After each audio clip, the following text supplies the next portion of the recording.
Arestado na ng Philippine National Police ang 6 na sikyo ng Manila Arena na suspect sa pagkawala ng 6 na sabungero noong Enero taong 2022. Naako naman ang PNP na tututukan nila ang naturang kaso. Report mula kay Mar Gabriel.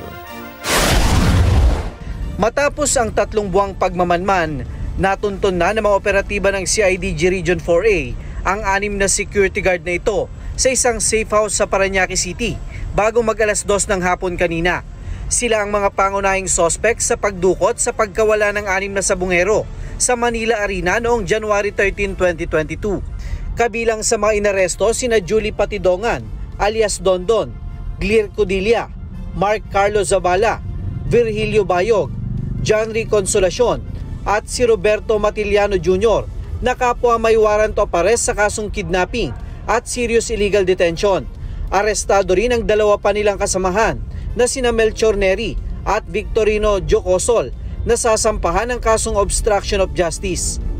Initially, based on our assessment, safe house po ito nila, and based on our previous intelligence activities, they've been transferring from different places.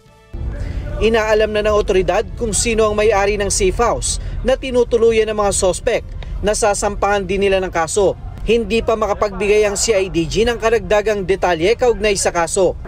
Our activity for today or the past almost 2 months is purely for manhunt operation for them to be taken into custody sa batas para harapin nila yung kaso. We are not yet on that phase as to the motive dun sa mga previous incidents, and that will be subject for a further investigation.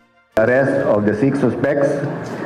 We hope that their arrest will give assurance to the families that the PNP have not reneged on their commitment to pursue this case until justice is served.